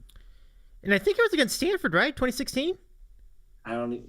Yeah, that's when they went to the Rose Bowl with Darnold. I think that's the one. But they need a coach because if they are the purse strings for that conference. Like if USC's good, then they'll get some national respect. It's just the way. Yeah. You close your eyes and you're like, USC, they should always have the skill players. They should always have the receivers. I mean, they still do. They do. That's the thing. They have the players. They can't seem to get out of their own way. I mean, receiver London, he's really good. Yeah. I mean, he's hurt now, right? Yeah, he's out. Yeah, unfortunately, but he's tremendous, that guy. I'll just say two things. So the interesting thing about these coaches getting hired and fired now is because they have this early signing day. So schools need to have someone lined up like soon if they're going to. That's why you see a lot of these schools firing their coaches mid-season because they want to get somebody lined up because like the recruiting is happening now and like kids sign. It's like during early bowl season, you're seeing like, oh, here's national signing day. It's like, what the hell? Like usually that's in February. They still have the one in February, but it's like they split the class, so that's why you're seeing all this movement. And did you see Clay Helton ended up at Georgia Southern? Oh my God, I just can't see it. Georgia Southern. I'm so sorry. Sorry. You used to have Willie Fritz too, and so what a downshift that is. Yikes. Yeah, I don't know if he has any connections in the South, but that's just what a fall. He's not even taking he's not even taking the next step in like failed coaches down to like Power 5 coordinator, and then maybe you go to Group of 5 head coach. Like he's going right there down to Group of 5 head coach. Like it's like a straight down on the elevator for old Clay. And then the last thing I'll mention is this game with Kent State and Central Michigan is like the perfect live betting game. So Dave, you talk about your degenerate actions of the week. Yeah, let's do it. Well, I got like these 3 profit boosts to use on live action bets tonight. Yes. So I took Central Michigan +4 when they were down 7. Okay. Then +7.5 when they were down 14. And then I waited, and then I took Kent State +6.5 when they got down. So essentially, I have just about everything covered there. Like Central Michigan by 3 would be like an absolutely perfect result here. That's awesome. A lot That's of middles. great. Yeah. It's really cool. You know what I was hoping for here? Selfishly, I was hoping for Northern Illinois to just throw it in the end zone with this clock stop. That was very selfish of me to think that, but would have been fun to try it. But they're Jim McElwain's still the coach here for Central Michigan. I He is. think he is. Yeah, he is. Yeah. I love that, John. You got everything covered in that game. That's really cool. So I have the over, which is insane. It's like 70 points, but I feel really good about it. So we'll see how everything plays out for us, John. Let's see. All right. So wait, I guess we are doing the picks at this point. Yes. All right. Very good. So, but that was a lot of fun, you guys. I really appreciate the look ahead too. So let's do the picks and sit back and enjoy the remainder of the action. Let's see. All right, so we're going to start. Oh, John, we're going to go back to you for picks. So we'll give it to you for picks for NCAA Week 11. Oh. What happened? All right, Dave. Yeah, these are going to be ugly. Yeah, I know. I'm almost They embarrassed. ruled that no good. It looked like it. Oh, so you guys must be ahead of me because I'm like on a streaming thing. Like they're just lining up to kick right now. So Wait, let's see. Are you talking about in the? Oh, are you still on the? Oh my God. probably watching Northern Illinois. I'm guessing they were just on my screen. Were lining up to kick. Yeah. Well, in any event, we'll get to my picks here. Game number one, we are going to take Rutgers +7 against Indiana. Now, this is not a game I would recommend watching. This just might be the ugliest game of the weekend. But I just don't understand how Indiana, in any way, shape, or form, could be laying a touchdown to anybody right now. They've had a number of injuries this year, especially to the quarterback position. I think they're down to like the third or fourth string quarterback at this point. They just can't score. They had one kind of blow up game against Maryland a couple of weeks ago, but other than that, like they have not scored more than like 13 points in a single game. It's just been brutal, and they're 2-7, really not playing for anything at this point. And they're going up against a Rutgers team. Like we know that they're going to be always playing hard under Schiano, and they're still fighting for bowl eligibility. They're 4-5 on the season. They have a pretty good defense, and this is they can't be quite competitive with the upper echelon of the Big Ten, but Indiana is the kind of team that they can play with. I mean, they beat Illinois a couple weeks ago. I think it was 20-14 was the final score, and I can see that kind of game here. Either way, it's just an ugly 17-14, 20-14 kind of game. Just two defenses making plays and two offenses that really can't do anything. So in that kind of game, give me Rutgers with the points +7 for game number one. Game number two, we're going to go with a little AAC action here. Dave, your favorite coach, Willie Fritz, or Tulane Green Wave for just having a brutal season. Yeah, that's true. 1-8 so far, but they've been competitive in these games, and they haven't quit.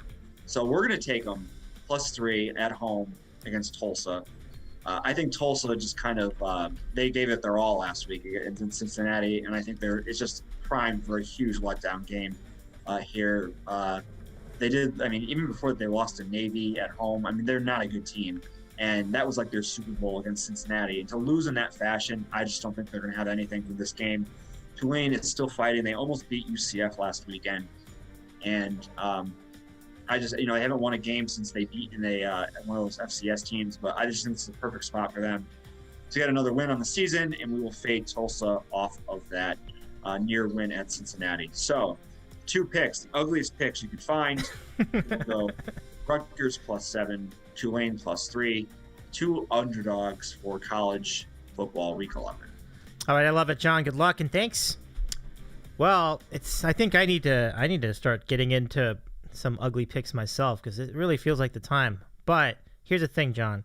So I really want to thank you for breaking down that Clemson Uconn game because I think you just talked me out of a really bad bet. I'm going to tell you, it looks like I originally had Uconn getting 40.5 at Clemson, and I am so glad. I am very thankful that you talked me out of that.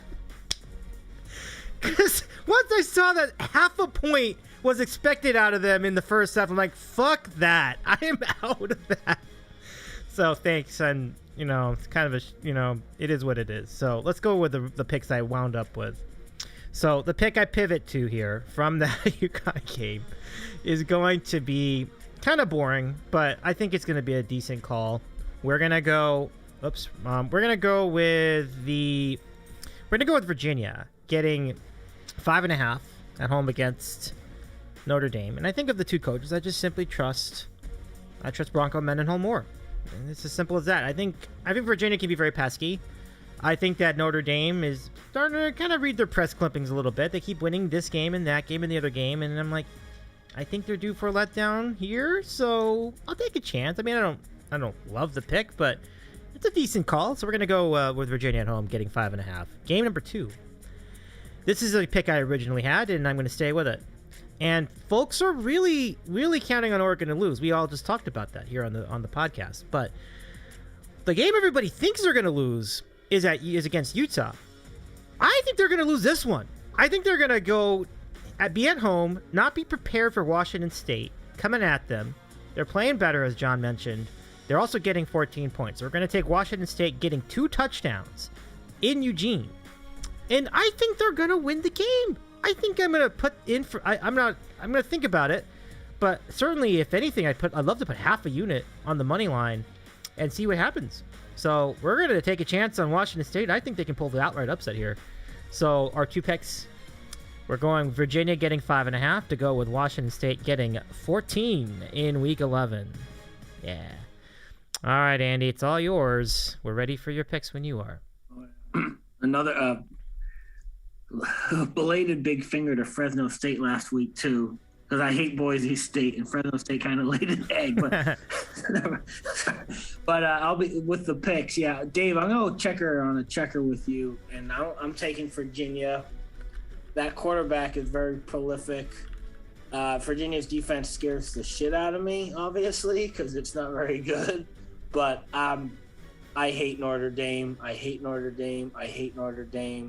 And I want to see them lose a second game so we can put the nail on their coffin on their playoff dreams. And maybe Virginia is the team to do it.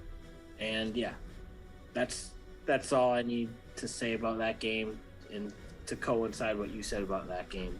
And then game number 2, I just thought of it now. I have some other games, but I'm taking this one. I'm going to take Middle Tennessee State giving 10 to Florida International. I'm taking this just because I'm anti-Willie Taggart. I don't think Florida International should be a 10-point underdog. I think they should be more like a 14 to 17-point underdog in this game. And we've taken Middle Tennessee State a couple times this year. We actually, we took them against UConn. We took them against Virginia Tech. And there's a Monmouth joke to be made somewhere. They played Monmouth. They were only favored by 8. They won by 35. So they beat a very good Monmouth team for LT. But I'm just giving Middle Tennessee State -10. That is like, why are you betting this game? We'll have to find a stream. I don't even know if it's on TV. Maybe on ESPN Plus or ESPN3. But yeah, Middle Tennessee State -10, and Dave, checker on a checker with you with the Virginia Cavs. Super cool.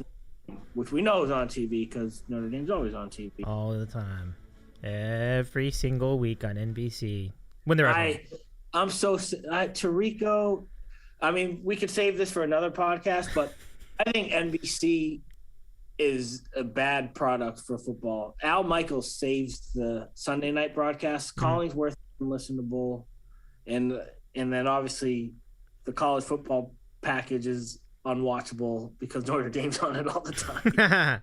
Yeah. I think that's an ABC game, though, because it's a Virginia home game. Oh, true, because they're at Virginia. So I don't think we're going to have to suffer through Breeze and Tirico. But you're right, though. Like, I usually never watch, like, the pregame show, but, like, on Sunday night, I put it on for, 20 minutes before the game started. They got, like, 15 people picking the games on the panel. Like, Who cares what Maria Taylor is picking for the Titans and Rams? Who cares? Like, and she gives you, it's like a 2-second pick. Oh, well, I'm going to go with the Rams here. Okay, like that was some great analysis. Like they got 15 people there picking games, and at least Tirico was the smart one to say, "Oh, you people are all taking the Rams. I'll go with the Titans." He was the one smart one on the bunch, but that was just ridiculous. Like, here's Liam McHugh's pick. I'll take the Rams. Go ahead, Tony. You're up. Like what the hell was that? I don't know. It was just kind of stupid. Yeah, Titans was a good pick. Just like. You keep it. I think, the overvalue or like overreaction is such like a familiar theme this year. Yeah. I was a clown. I was on the Rams for that game, and I was like, damn, I look like a fool. But generally, I would be on that, and I would be in the value side of that game. And I was with Denver. I picked the money line. I was like, I totally felt like that could happen, and I was really, you just never know with the NFL. I think that's the bottom line. So where's College Game Day this week? Because you would think is Herb Street and I saw Ole Miss. Okay, you're right. Yeah, I did see that too. That would make sense. So, yeah. But sometimes they don't always do the game that they're at. Like they fly into somewhere else like after the show. So I'm not sure. They could be doing the Notre Dame Virginia game because that's close enough that you could get on a flight to go there, or it might be Sean McDonough and whoever he's with. Todd Blackledge. Yeah, Blackledge. Yeah, they're not terrible. You know who's really good? I don't know if you guys had listened this year. Robert Griffin III is really good as an analyst.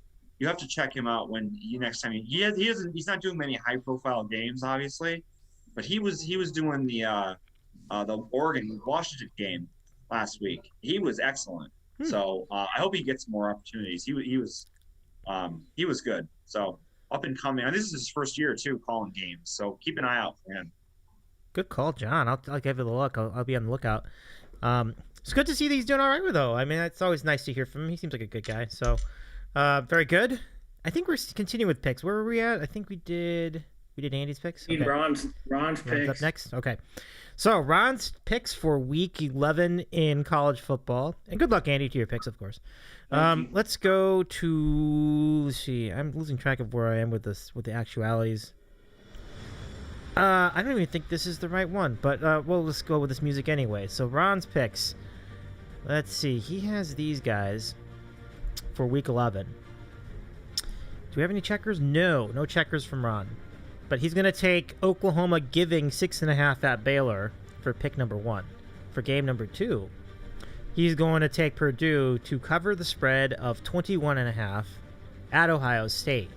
So Ron is going Oklahoma minus 6.5 to go alongside Purdue plus 21.5 for week 11 in college football. Very nice, Ron. Good luck, and thanks for the picks. All right, so now that we'll close it out with Dan Tullis with these picks and analysis. Let's do it. Dan, ready for you? Okay. So here are Dan's 2 picks for college football.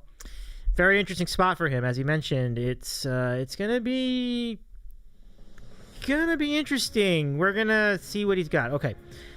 So okay, we've got a checker, so I gotta adjust that a bit. It's actually 2 checkers. So his first pick, he's going to go checker with you, Andy. He loves Middle Tennessee State giving 10 against FIU.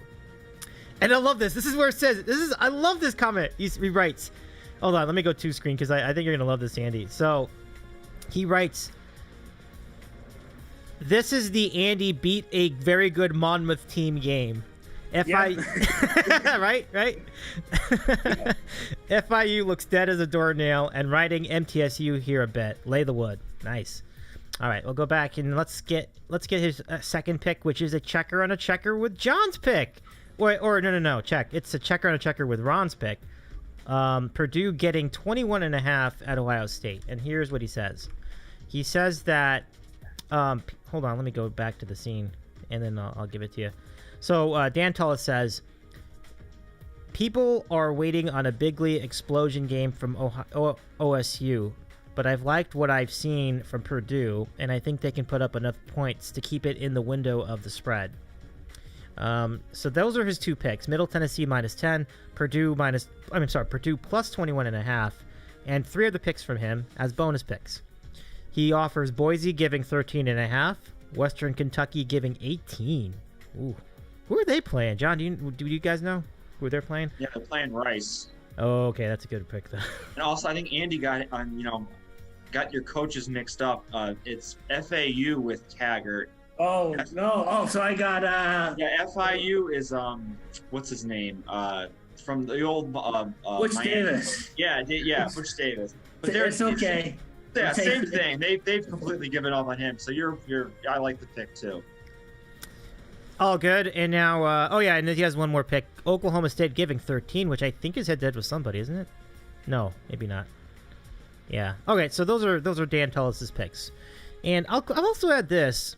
He did offer bonus picks for NFL as well, and they are Arizona minus 10.5 and Denver minus 3. So, which is, I think that's actually head-to-head with Andy. No, it's checker with Andy. Because he had 2.5, which would be fine. So that wraps it up. It was a very comprehensive episode, everybody, and I think I'll just give it to you both for final thoughts. John, I'll go to you first. Yeah, great time of the year. I mean, conference races coming down to the end. Playoff, rankings being released every week.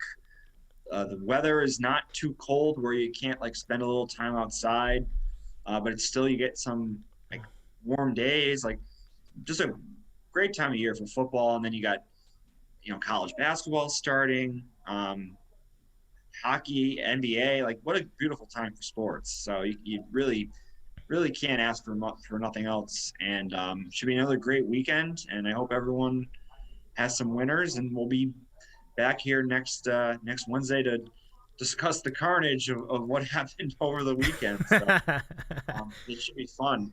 Dave, I was just curious, what are we going to be doing in terms of our schedule for because I know the NFL is has that extra week this year. So I was just curious what we're going to be doing in terms of our picks. And usually we come back after the new year and then it's the playoff time, but we'll be coming back after the new year and here's week 18 is that's a great question. I think we still cut it off at 16 weeks because the college season's over by then anyway. Because it's we could do 4 NFL picks if you want. I mean, if you want to keep it going into January, I wouldn't be opposed. What do you think, Andy? How would you play that? If you guys want to have more picks, I'm not going to complain about more picks. Okay. Or dealer's choice, Dave. Yeah, all right. I'll get back to you on that, John. That's a good question. I think because if you think about it, it used to be that when we would go into week 16 of this contest, we'd be about week 15 or so of the NFL, maybe even week 14. And then we were like, well, we're just only got a couple more weeks left. But here it's you have another month. So it's I think that's an interesting call. I will get back to you. I would not be, I mean, they might be all on the web, but I would totally do it. I would happily keep going, especially if we got the juice we have, which we do. So, John, I'm not against sending. I think the college season is, including the bowl games, would be 15 weeks. Right. So then that gets you to week 16 of the NFL. So then that'd be a couple more weeks after that. Like Andy said, even if we don't do shows those 3 weeks or whatever it is in December, I'm fine just texting you picks. Oh, me too. Yeah. Sure doesn't take you that much to put it on the site. So compared to the podcast anyway. Oh yeah. That's a lot less effort certainly in that area. So I think we continue. I think you're right. With that much extra inventory, we can move to 4 picks for NFL games during those weeks, and that'd be fine. I think it'd be really fun. So let's do it. I think we continue the contest. I say I'm all about it. So y'all, you heard it here first. We'll keep the contest going into week 19, 18 for the NFL when we go into January. I love it. Let's do it. I'll keep you all posted on DITCOW.com.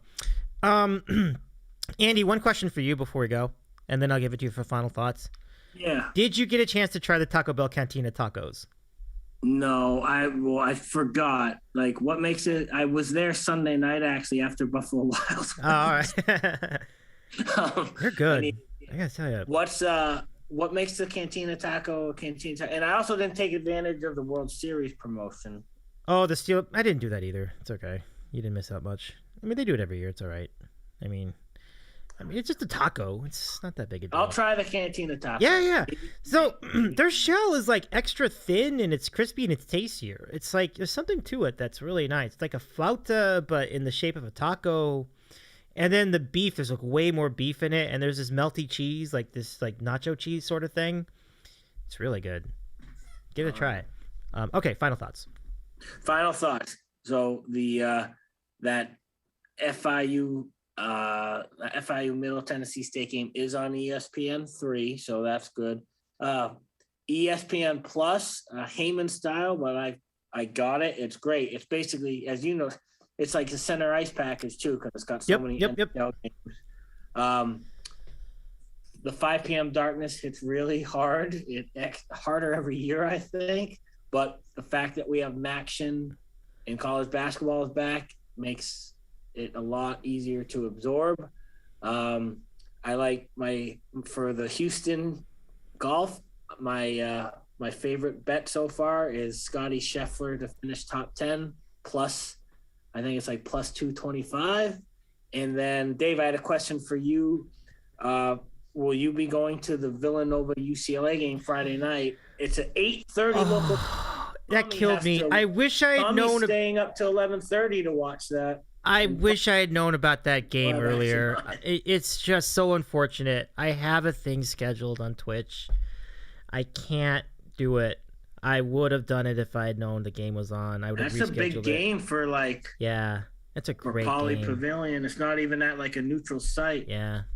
Good job out of Jay Wright. Yeah, 100%. That's a great, I love that he's willing to, and this has been a thing with him. Like, he's always good to schedule good non-conference opponents. And Villanova looked slow and sleepy, but they got the job done against Mount St. Mary's yesterday. So I think they did what they had to do. It's going to be a great game. It's going to be a low-scoring game. Like, both those teams love to grind it out. It's going to be a terrific game, but I'm going to have to watch it on TV, unfortunately. I wish I had known about that game even a week earlier. I would have changed a lot of things. I could totally have made it. It's like I looked at StubHub. It's like the cheapest tickets are $59, but the Monday night you could watch Long Beach State for $6. Oh, that's funny. Yeah. I still might. It would have been worth it though. How often do you get to see Villanova in town? Like 100%. Right? Like it would totally have been worth that. Just a bummer. I wish I could have. Wish I could have done that. Well, lesson learned. I'll think about that next time. Dave, Andy gave his favorite Houston Open golf bet, so I'll give mine. Okay. We'll go with Taylor Gooch top 10. I haven't looked at the odds yet, but I was going to go put that in after we got off the program here. So that's what we're rolling with for this week. Taylor Gooch. Gooch has played well. I mean, he was right in contention last week. Yeah. I think I told you guys, I got all these free bets from DraftKings. So I had a $25 free bet to win on Carlos Ortiz. I would have won $2,000 if he could have somehow pulled it out. And there was no real opportunity for me to like hedge on Victor. Like they were never like tied or within a stroke. I would have made like I could have put a lot of my account down on it, but I would have made like $20. Like, it wasn't worth it at that point. So I just wish he could have gotten a little closer. But it was fun for a little sweat anyway. So these fall golf events have been pretty entertaining. I'm sure no one's been. It doesn't matter, but it's good. Like now, it's like Jacko Neiman's due. Like Ortiz, who won last year, he had to withdraw. But like, I like more golf the merrier. Yeah, I'm with you. Yeah, and even all these guys, I love it. Yeah, and they, I usually try to find put it on a second screen on Sunday. Like the coverage is from 1 to 4, so like you get your NFL Red Zone on your main television, and then you kind of have like a laptop or whatever with the golf on. So yeah, like I said, great. More like you said, more golf the better. And next week is like the last of the official events before we reconvene in January. So, and that's just another thing to keep tabs with over the weekend. Yeah, I'm into it. I wish I could. Hopefully I can catch some of this event. I want to see if you guys get it done. I mean, I like Scheffler too, just in general. And Gooch, I take your word for it on Gooch. I think that'll be fun to watch and see how they do. So, Taylor Gooch, John could probably do it better than me, but like Gooch used to be like always like you could want to bet him. Like I never really did first round leaders, but he'd be like a good first round leader guy. And then like weekends he fizzles, but It's just a good name, a good guy to bet on because you Gooch. It's a Yeah, great you love guy. the name. Yeah. It's like some of these guys that the progression of their careers, like you said, you go from like they pop as the first round leader and then you never hear from them again over the weekend. And then they slowly start to put 4 rounds together and then they're in contention. It's like, it's a whole process. Like, what's his name? It's kind of getting to be like Harold Varner. Like he just is like a dead first round leader that every tournament, and then you'd never hear from him again. But now he's actually starting to play pretty solid for 4 rounds. So it's just interesting to see like the progression of these golfers. And like Sam Burns has taken that next leap to being like one of the better players on tour. He's actually the favorite this week in this tournament. You see that? Yep. He's like 15-1 or something, and he deservedly so. Like Bermuda's his best like course fit in it's a long Bermuda course, and that's his best. Yeah, these Texas best guys. Yeah. So I mean, it's just crazy. He's going to be like a top 10 player in the world for next year. It's just crazy how it's just so cyclical, and like guys, you can just see the arc of their career from being like some jabroni to now like they're just a really solid player. So it's one of the interesting things to follow if you're a golf sicko and you follow it every week. Well, it's good for the players that they get these events. They can keep themselves engaged throughout the season, throughout the year, even in the winter. So that's really cool. So I'm assuming this is all on Golf Channel. I'll go check it out. It'll be fun. Yeah, it'll be on Golf They're Channel. not getting on NBC. No. Right on, guys. Well, thank you so much for hanging out with me tonight, and hopefully we can do this again next week. So good luck on your picks, everybody, and take care of yourselves for now. I'll catch you around soon, yeah? All right, thanks. Good luck, everybody. Good luck, guys. Thanks, everybody. Nice talking. Good luck, everybody. All right, well, that's our program tonight. Good stuff by Andy and John. It really has been quite a lot going on in that show. It was really fun. So thanks again to them for joining us. And thanks to you for tuning in and subscribing to our podcast. If you missed any of it, you can go to our website, DITCOW.com, or you can catch the replay on video at youtube.com/DITCOW. And catch up with us on all the social media scenarios, Twitter, at DITCOW, and at DITCOW.com. And again, Dave in the City Out West, if you're looking for us on Apple Podcasts, subscribe to us, and you get the episodes first before anybody else. I'm Dave Medina. Have a great rest of your evening, and we will see you next time.